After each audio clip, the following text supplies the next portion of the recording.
Уважаемые коллеги, добрый день. Мы начинаем наш вебинар. С кем-то мы сегодня уже виделись. Я вижу знакомые имена. Это те, кто приходили ко мне на тренинг по речи. Вот. Ну, сегодня, как вы видите по заголовку, я, с вашего позволения, второй вебинар за сегодня. Для кого-то это первый. Я, с вашего позволения, по-английски проведу, для того, чтобы у нас было определенное разнообразие. So today we're going to talk about flipped classroom as a method of teaching, and we're going to talk about it because it really works in online learning, and we'll take a look at how it works in preparing students for traveling and living abroad. I'm going to show some examples from our new course, Just Speak course, and if you're familiar with it, that's fine. That means that we're going to share our impressions, and if you're not familiar with it, then you will probably find some interesting things for yourselves. And whether you are a teacher, whether you are a course developer, I hope that I will be able to share some information which is really interesting and some methodological approaches. But before we talk about that, before I move on to the course, let's take a look at some of the things which can be important in teaching and some things to consider. All courses can be divided, roughly speaking, in ASP courses, which are English for specific purposes, like professional English and stuff like that, and into general English. But when we think about general English courses, not all general English courses are suitable for real life.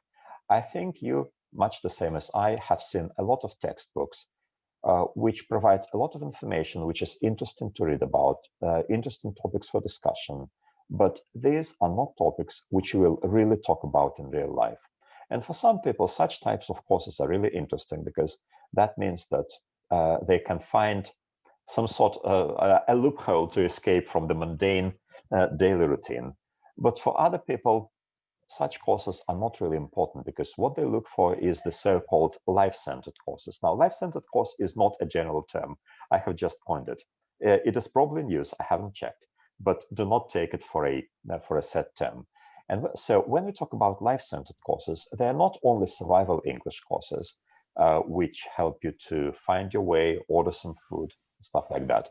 But here we're talking about rather a higher level courses, which tell about not only how to do the shopping and how to find the way, but they also tell about some peculiarities of culture, because there are lots of things which can become a problem when we talk about cross-cultural communication.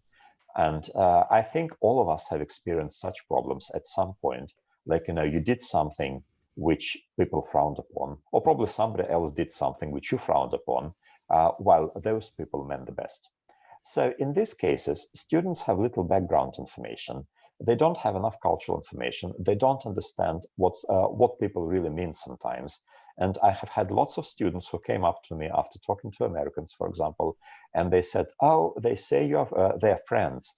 And then they forget about you the next day because they tended to attach too much importance to the word friend, because in Russia, we don't use it very easily, while in the USA, people are more eager to call you a friend, but for them, it means a social acquaintance.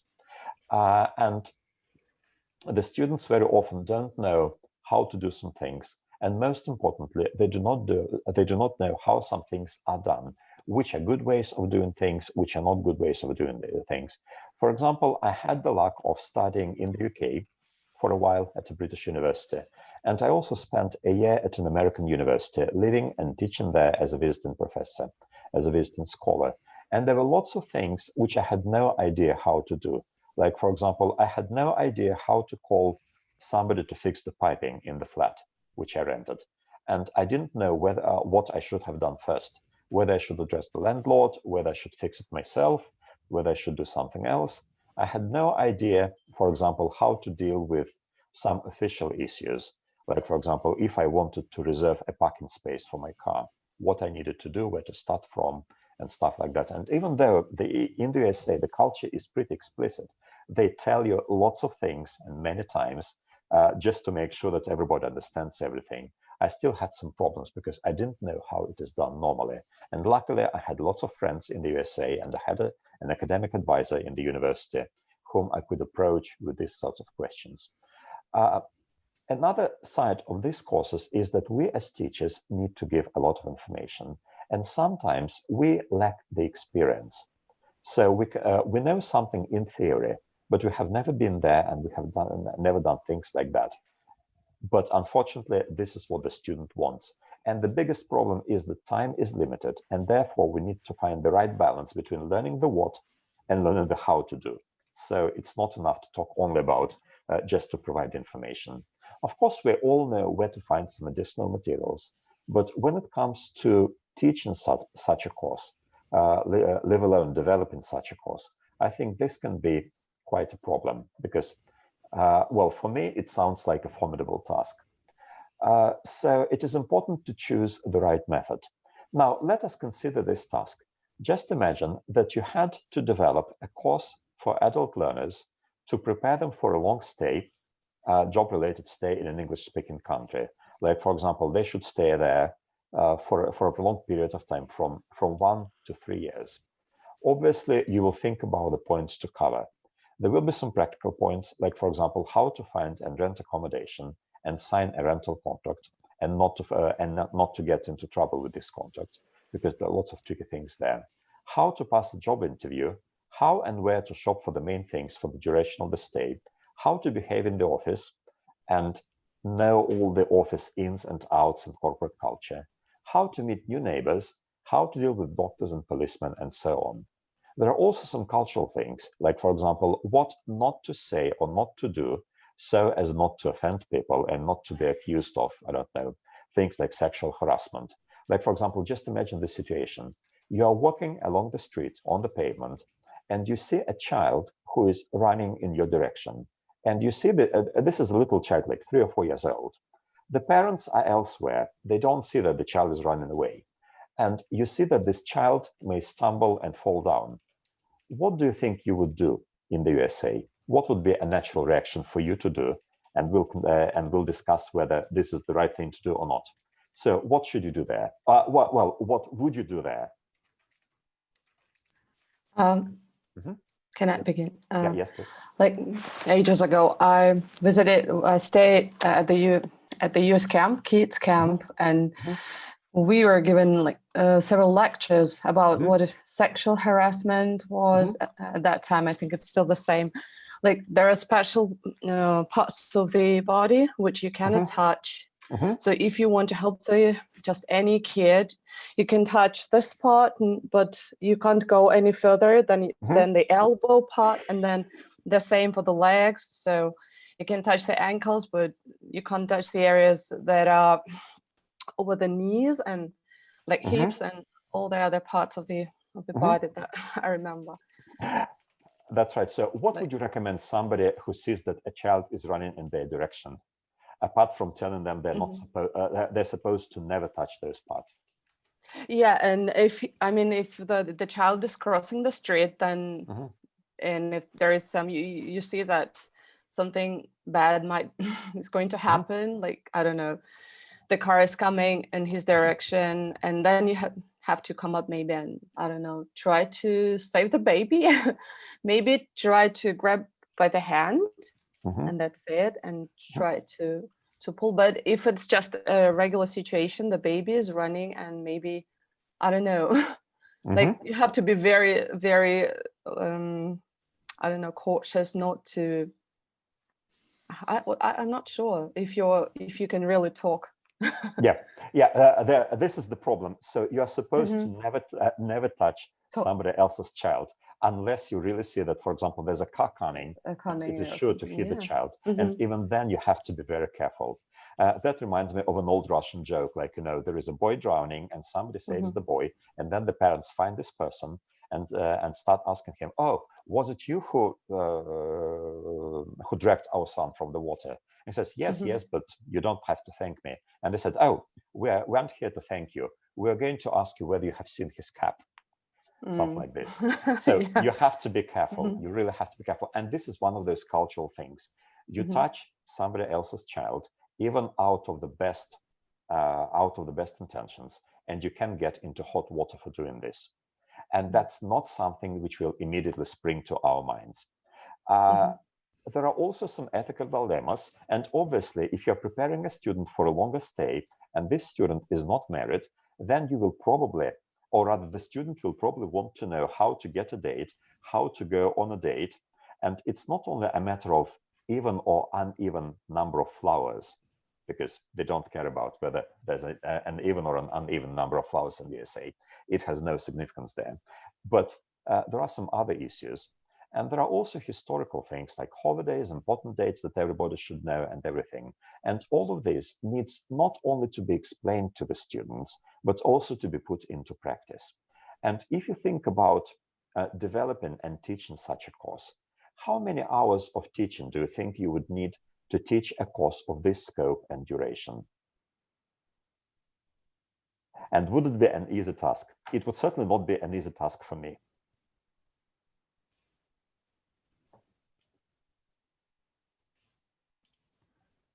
Okay, I know that I understand that this is a very broad question to ask, because that really depends on what sort of information you would use and everything.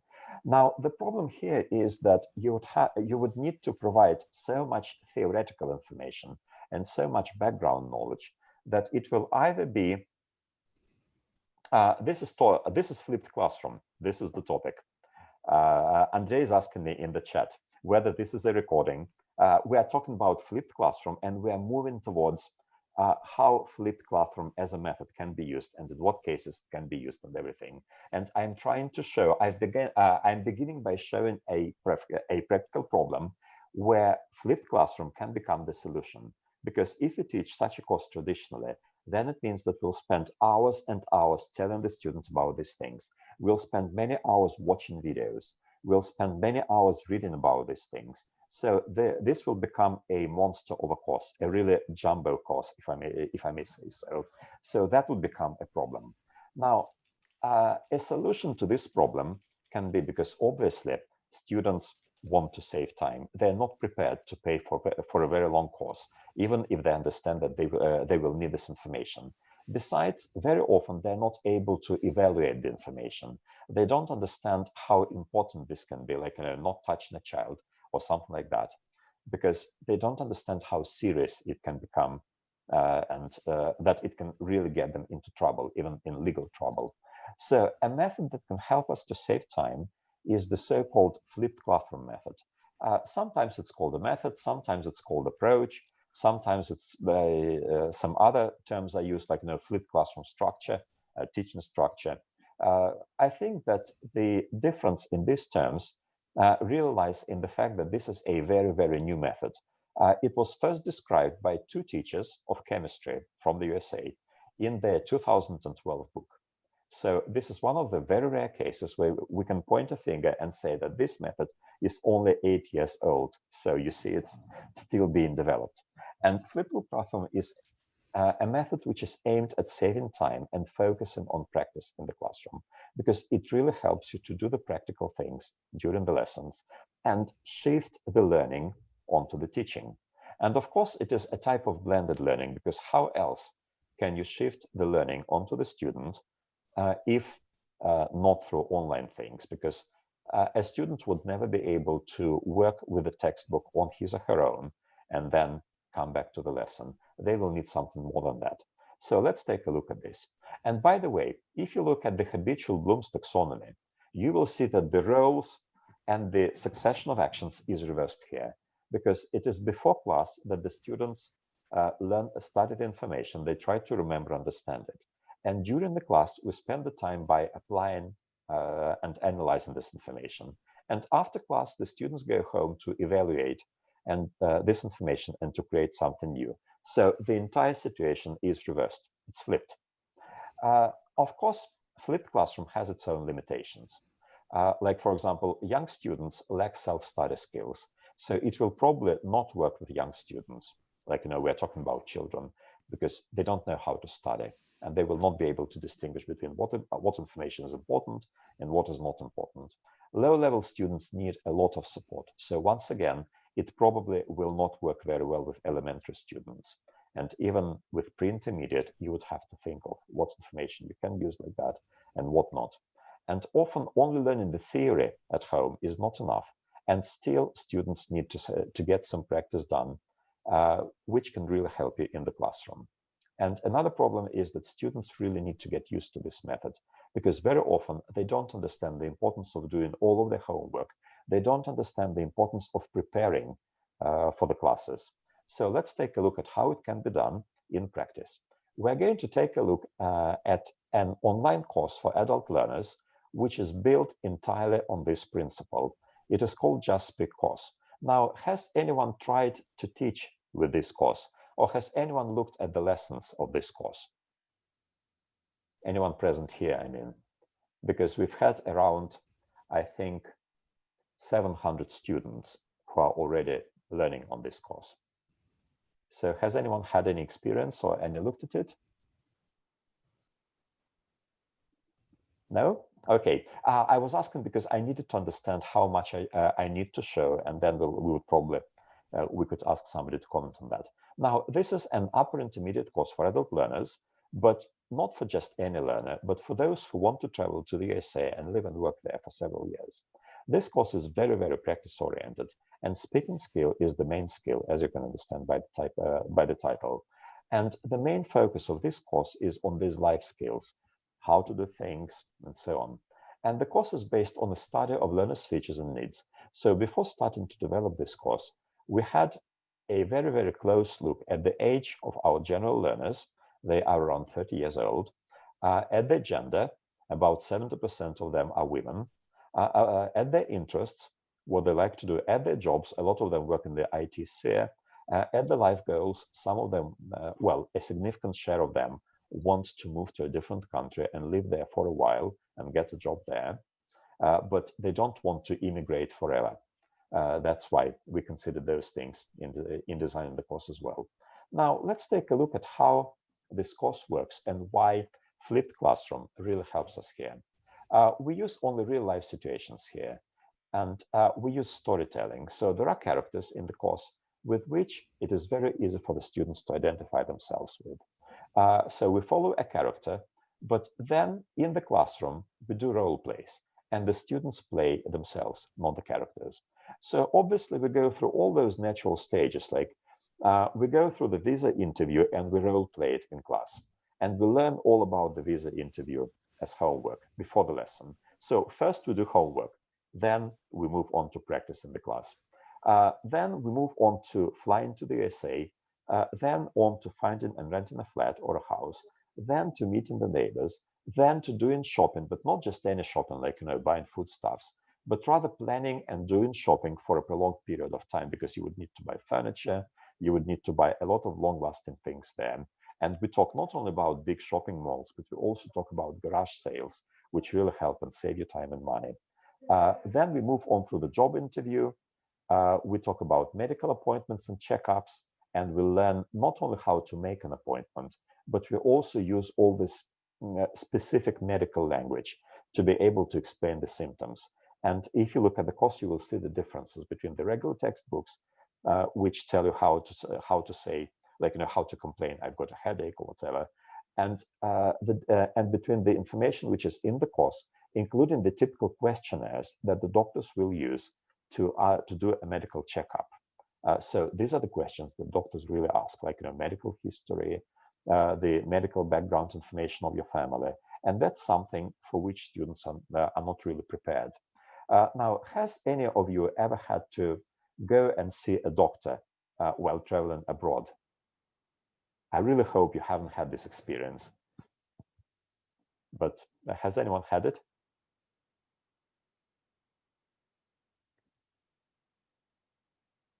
Okay, Natalia says, I plan to use this course in the new year. That's great. IT specialists hate role-playing, though, as well as many middle-aged adults. Well, 30 years old is not that middle-aged. If you say this is middle-aged, I would call myself old then, because I'm past middle age. All right, but we'll take a look at what kind of role plays there are, okay? Because it's not like they have to memorize something. It's rather they react to a situation. So it is not so much role playing when they memorize a role, memorize their part. It is rather a simulation. They present to the situation and they tell what they would do, and they try to solve all these problems. So you see, here are the things which are used in this course. So let's take a look at it.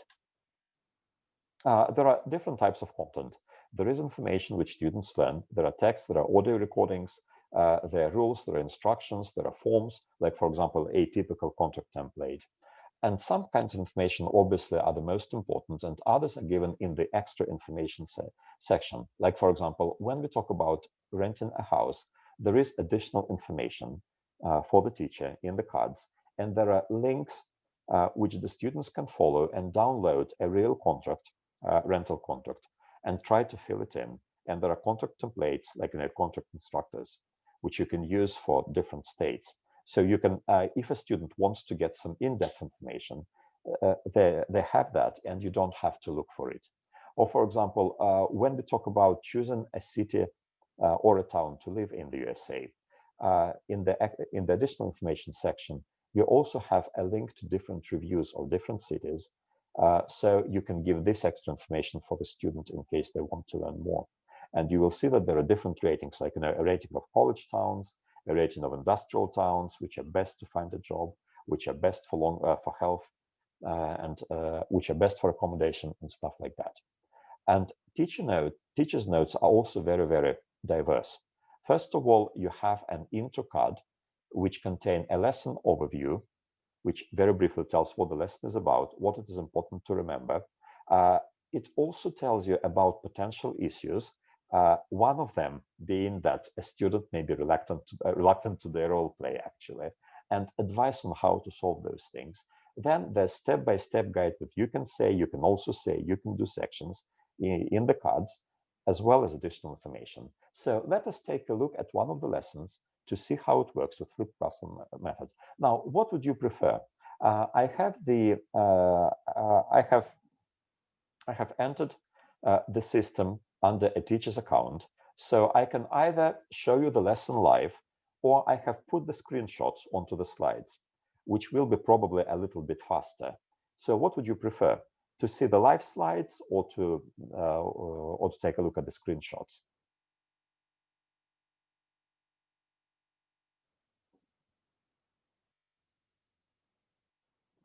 Live.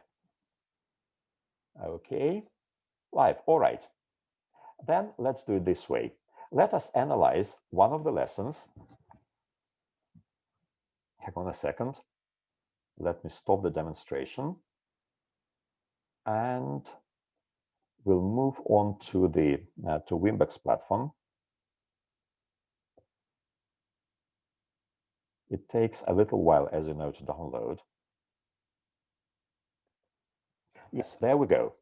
So first of all, we need to go down to the general English section and move on to Just Because. As you know, we click on Just Because, and let's choose one of the topics. So here are the topics.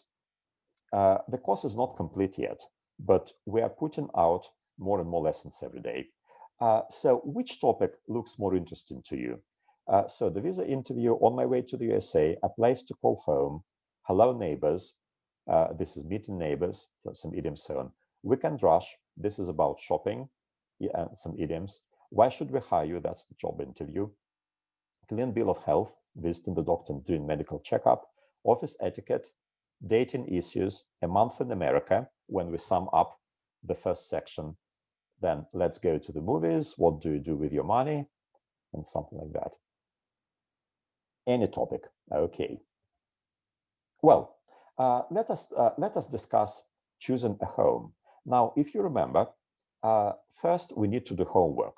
So first of all, we move on to the previous lesson, On My Way to the USA, because we have to see what the homework is like and what we do. So let us scroll down just a second, sorry. So see how huge the homework is. And this is huge because the students need to get the information first and then need to act on it. So first, we learn about different types of accommodation. There's nothing new for you, you know, but the students see the pictures, they learn what the difference is between the apartment and everything. And there is some vocabulary, obviously. And there are some exercises. So they need to understand these things. Then we move on to revising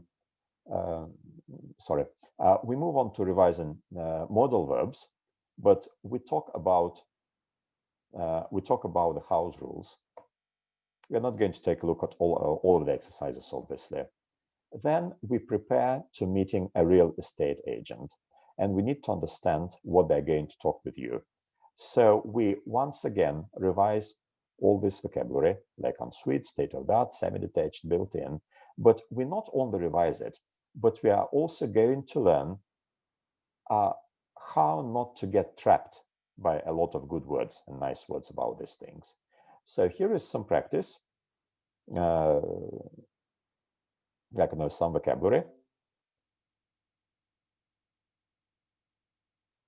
Then we take a look once again at the modal verbs, but we study the house rules once again, so that we would be able to understand what the landlord wants us to do and or what the landlord doesn't want us to do. And then we have an audio message. We can listen to it. It is recorded. We're not going to do it now, so as not to waste time. But we need to listen to the message, and then we need to respond to the message. So we record as the final step of our homework an audio message replying to the real estate agent to arrange a meeting. So this is it. Now we need to move on to the next lesson, because this was the preparation. And finally, we move on to the lesson which is called A Place to Call Home. And that's where we are going to use all that we have learned during the homework steps. So in this way, you make sure that the student comes already prepared for all of these things. The student knows the vocabulary, the student has revised grammar, and for upper intermediate level, it's not such a big problem, actually. And then we talk about the student's desires, like, what would your perfect home look like? This is the revised vocabulary steps. We can once again revise some grammar rules, or the student can do it if they want to. And now we start a lesson. The first step is always the checkpoint, because we need to make sure that the student has done the homework, because otherwise they will not be ready for the lesson. So the student chooses the card where they've done all the preparation task. But what if the student hasn't done homework? Then we tell the student that these things do happen, but we remind the students once again that they need to do homework, because otherwise they wouldn't be able to take full advantage of the course. And we get the advice that we need to change the lesson to the previous one, go back to homework, but we are told which steps are absolutely necessary, so we can do a quick revision of these things. Now let's move on. We have a visual map which helps the student to recall what we have already started. We've done the visa interview. We've talked about what we need to do before a flight. We've talked about going through the customs on the airport on my way to the USA, and a new country, new friends, settling in.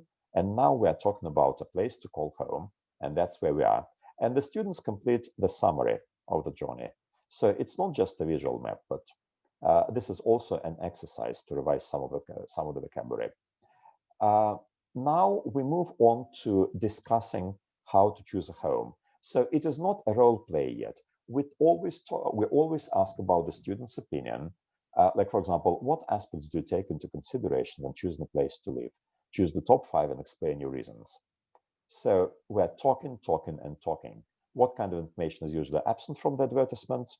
And we discuss about these things that people try to hide sometimes. If you want to, we can talk about homework. Which of the 4 options of houses you've seen in your homework did you like best and why? And we can show the student once again these options in case they want a quick reminder. After we've talked about these things, so far so good, we have some grammar practice. And we see that there are some optional steps, like take a break or whatever. And we are still talking, but we are role-playing the situation. The teacher is the real estate agent, but the student talks about his or her interest, because at home, they have read about different options. They have chosen a kind of accommodation, and then they have suggested questions to ask the landlord to find out about these things. And depending on what they've chosen, there will be different information for the teacher, because we have all these role cards, and we can show all these things, like, we're going on a tour of the place. Take a look at this, take a look at that. So everything is there. You don't need to find to look for any extra information, to find your own pictures. Everything has been done for you. Then the students makes the decision. We talk about which option fits the student best, why, how their preference changed because of the information they received, which things were useful to know, and so on. So basically, we go through the real process, which they encounter in real life. Now, the next step is optional. It helps the students to relax a little bit if they're tired, or if you are going ahead of time, which happens sometimes, you can play a memory game. You show the picture for several seconds and ask the student to remember as much as they can, and then you ask the questions. But this is an optional step, as I said. During the next step, we prepare to find out about a rental agreement, what kind of contracts there are and what we can do. So we once again role play the situation. We meet the landlord. So the student meets the landlord, and the teacher now plays the role of the landlord. And we need to cover all these points. Now, when it talks to traditional textbooks, have you seen or have you ever used any textbook which would cover these points? Or do you know any of such textbooks?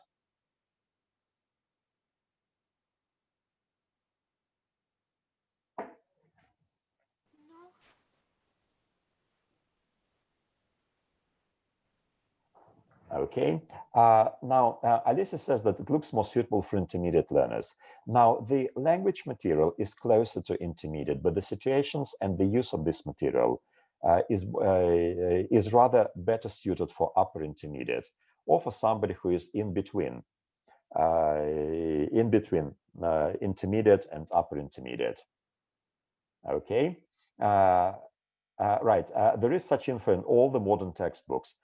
Could you name a couple, please? Because I would be very interested. Unfortunately, I haven't seen many textbooks which have this kind of information. So probably we have a rather different experience. Okay. Then there's the roll card. We move on. And we have and after you sign the contract, there's the magic box button. It's important to remember to press it. Okay. New English file ebook. Right, I'll take a look at it.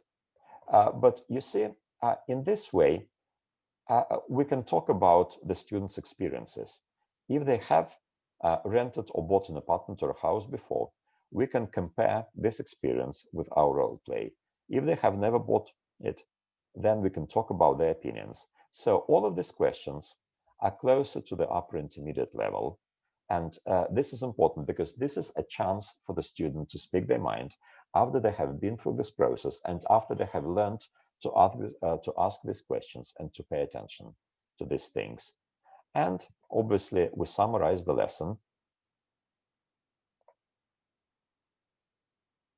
We choose the amount of homework, and we know which slides to send. So everything has been done for us. And then there's the new lesson result card. So we learn the results.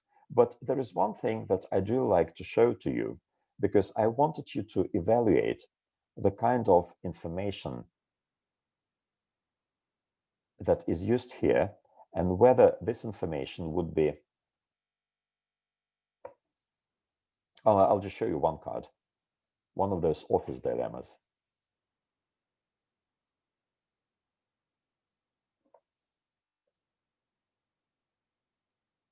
Okay, so here are some ethical dilemmas. In the homework, students learned about harassment, about these things we have been talking about, like, what not to do, what signs not to make, what gestures to avoid, what parts of people's bodies never to touch, like, be it a child in the street or being a grown-up person, like,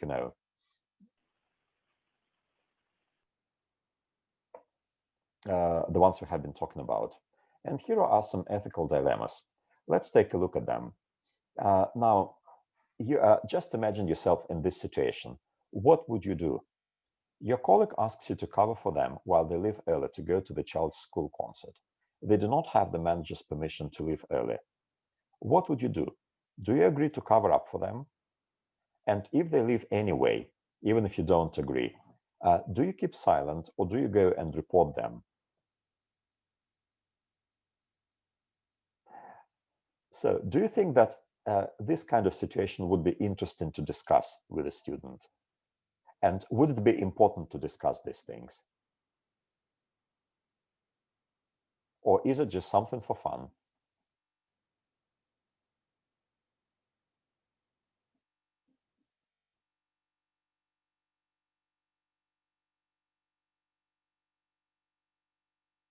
Okay. Well, I think it would be important to discuss with the students, and it wouldn't be for fun. But here we have the dilemma. What shall we tell him? What is our advice in this situation? Shall we give advice in this situation or not? Okay. Now, and this is really important because just to discuss is not enough. We can talk about a problem, say, "Oh yes, that's the problem," and then the students comes up to us and says, "Well, what should I do?" And if you say, "I don't know, you decide," that would mean that this has been an exercise in futility. We have some information about how it should be done. In one of the previous steps to this lesson, we meet a person from Latvia, I think, who has worked in the USA and lived there for quite a few years. And that person tells some of the things. So it's not like the student comes to this step unprepared. The student has already got some information. First, they got the information in their homework. Second, they got the information during the lesson. And we also have some cards. We also have teacher's notes, which tell us about some things. Like, for example, first of all, of course, we tell to the student that there are no right or wrong answers, but we ask the student to provide arguments. And we have additional information to this lesson and introductory card. And in the introductory card, there are links to different things, to different pieces of advice for those people who are new to the office, what they should do and what they shouldn't do. And these situations are covered there. Because actually the correct answer would be, first of all, not to agree to cover up for the colleague. And the second is there is a warning that if you try to do it like this, like, you let those people who you work with, you let your co-workers know that you're doing something which hasn't been authorized by the manager, you are very likely to be reported to the manager if you do something like that, because that's what happens a lot in a lot of offices in the USA. And there are some other things like, for example, what you should do, whether you can go against the company's policy, so that the student would understand the importance of these issues. And the student would be able, of course, we cannot cover the entire scope of things that the students may come across in real life. But at least we tell the students that the corporate culture is very different from our country. We tell them to go and ask the manager if they have any problems, like, if they don't know what to do, if they have any doubts. And the thing is that the American culture is, on the one hand, it is more egalitarian than our culture. You're on first name terms with everybody. You can meet, like, your company's president on the morning run, and you can say, "Oh, hi, Bill," and he will call you by your first name. But at the same time, we need to turn to the manager for advice in this culture. And this is important. These are one of the things which we need to get across to the student. And these things help us to get these things across to the student. And by the way, when we talk about harassment, here are some words and things which we shouldn't do. Like, for example, I learned from this thing, and I never knew about this. But I learned from this thing. There are some things like, that you should try not to compliment your colleagues in the office on anything, because they may take it as a sign that you're sexually interested. These things like, somebody says, "Oh, you smell nice," which in Russia can be okay. Like, "Oh, what a nice perfume you are wearing. What is it called?" And you understand that this person is genuinely interested in the name of the perfume. But if in the USA somebody says, "You smell nice," this probably means that the person is making sexual advances. So we This is learn a these things. disaster, yeah. Yeah. When I worked in America, we had the whole lection how we should behave with Americans. All right. So you will find some of this information here, but this is the latest information. So my experience is goes several years back. I mean, my experience of living and teaching in the USA. So I was surprised to find that the rules have become even stricter and some other things changed as well. So that's really interesting. So basically, you know where to find the course. You can take a look at it, but I wanted to go back to flipped classroom as a method. So hang on a second, I'm going to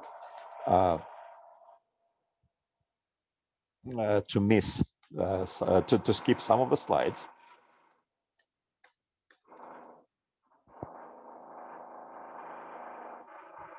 Okay, I'm sorry about the drill sound, but there's nothing I can do about it.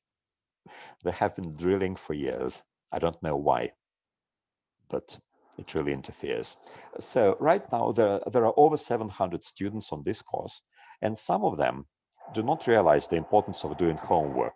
So if you choose to take this course and teach it, you will need to stress the importance of doing homework to the students, because this is what flipped classroom is all about. Unless they study this information, they will not be able to work in the class, and you will have to constantly follow the recommendations from teachers' notes and go back and set those slides again, and the progress will slow down.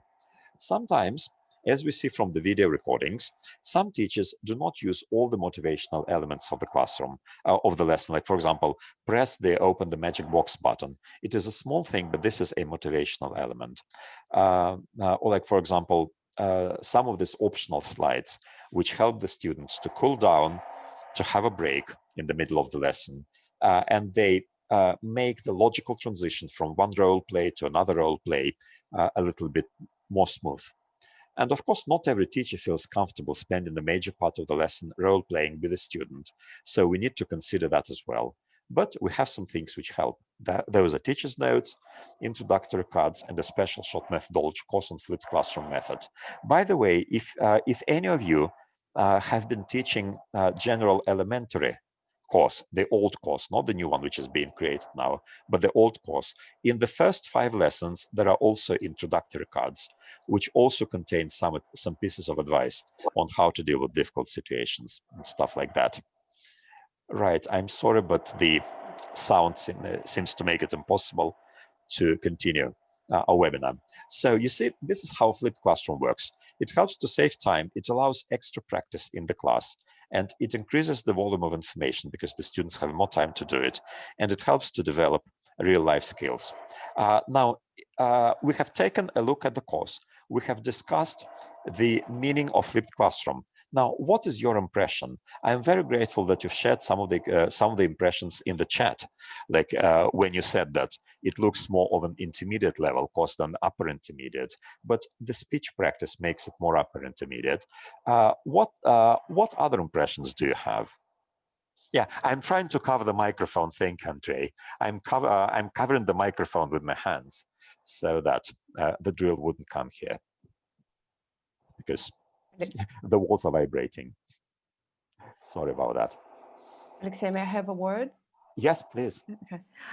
What I thought, I've looked at it several times, but I haven't made up my mind to take it with the students, because I feel like a little bit stressed, like having all the role play, even with that kind of a break that is like a memory game or something else. I mean, I still have like a sort of a feeling that some kind of like short input still would make it easier. Like let's say a dialogue, a real one, like a video over dialogue, where there is a real estate agent and a client talking. So we would support actually first of all the teacher, because otherwise the whole course relies on how the cross-cultural experience of the teacher. Like, as for me, my cross-cultural experience dates back like 10 years ago, so I have to revise on that. So it's going to take up a long preparation, maybe some dialects, videos of dialects, of dialects would make it easier. I don't know. Yes, I totally agree that teachers need to cool down as well. So Mhm. do you think it would be a good idea to introduce optional steps with those dialogues that you would be able to use there? I'm not sure I can hear you properly. Once again, Listen. can you hear me now? It's getting better, but Okay. yeah, it's okay. Yeah. So would you say that if we introduce some optional steps, we can mark them as optional, but if we introduce some listening materials in the middle of the lessons, that could help. Yeah, Okay, definitely. because And hearing the yeah, but, I would, I mean, like hearing the native speakers doing that, it would be really useful or oh yes, and relaxing too. yeah. So it will give the teacher a short break between the role plays. All right, but as for the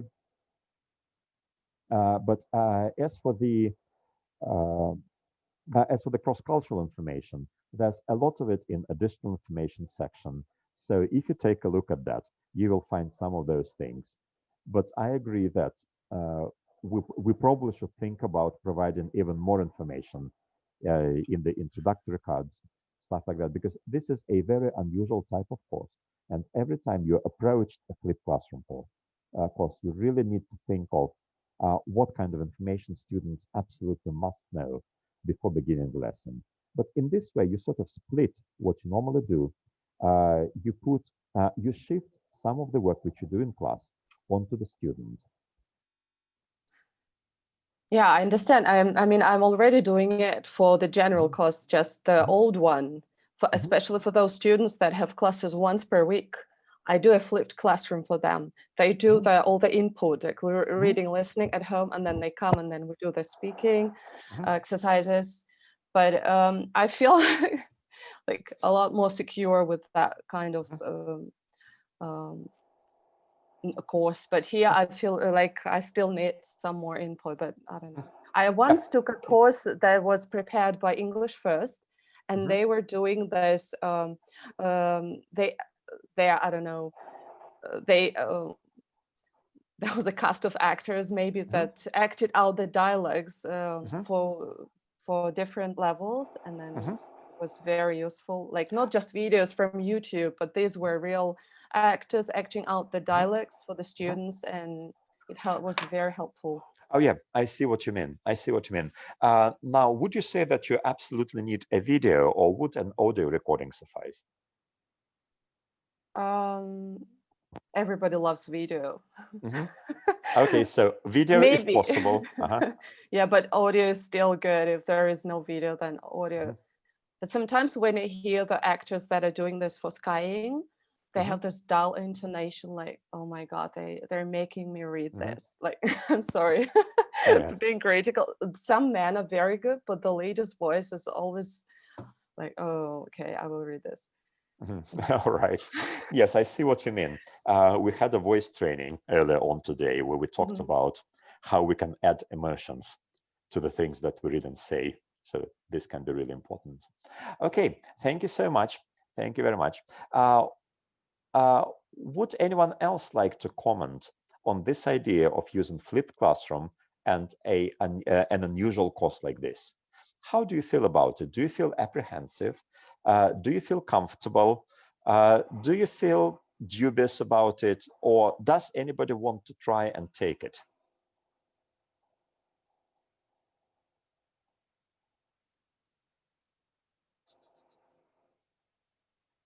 I have one student who is planning to go to Canada one day. I think Oh. maybe with Canada it also should work, but all other students are not planning to go abroad, so I think there will be no need for them. Okay, they will probably not be very interested.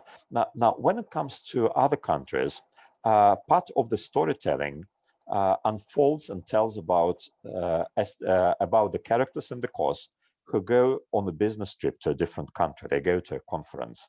So there will be some going to Mexico or probably going to Canada. I don't remember. We talked about traveling to one of the border countries with the USA. So it might just as well be Canada. I can tell the ladies who are developing this course that Canada could work. But thank you so much for your ideas about introducing a video or an audio recording as not only as scaffolding, but also as a way for the teacher to cool down. We'll probably try to find some other ways to provide cool down opportunities for the teachers. Yeah, I think if it is upper intermediate, audio is perfectly fine. It's my opinion. Okay, and what else could help you to cool down a little bit in the middle of such a lesson? Apart from a dialogue or from a video.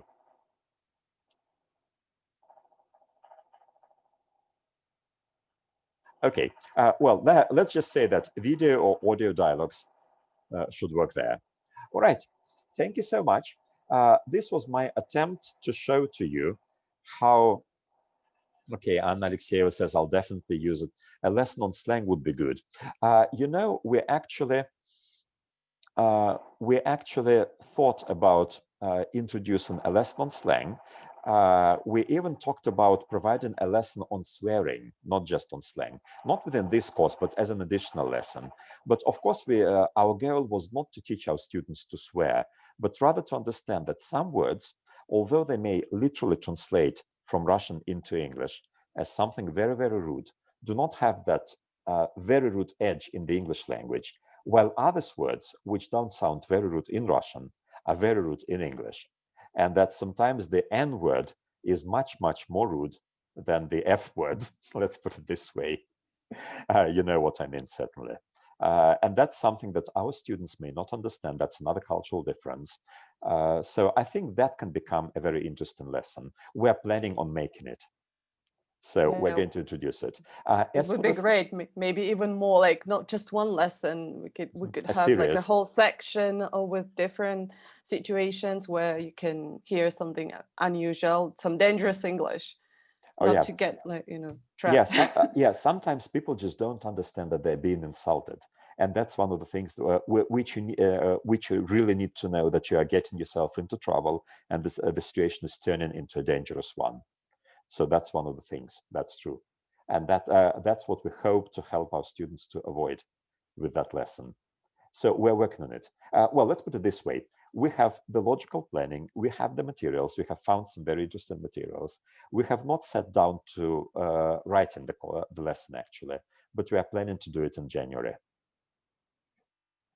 Not for this course, but it will be an extra lesson which you can use with your students as an extra addition, not dependent on the course. Okay, so on this swearing and slang note, well, when it comes to slang, I would hesitate to provide a lot of slang, because the problem is that slang changes very fast. I've seen some research. I don't know how current this research is, but that research says that in the English language, about 30% of slang changes in 5 years' time, which means that this lesson will become very obsolete very soon.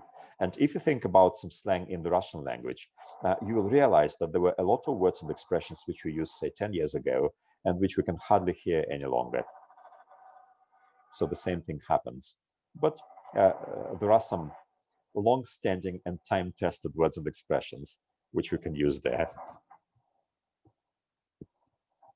Okay, thank you so much for your time. I think we're going to finish the webinar. Let me take a look. I think that there are some other comments. Okay, lesson on slang. Complete sentence task helps as well. All right. Not all the students would be ready to do the preparation steps at home because of lack of time.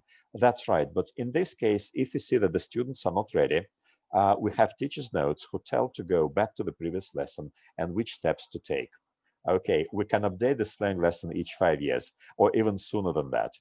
Okay, TTC course on flipped classroom.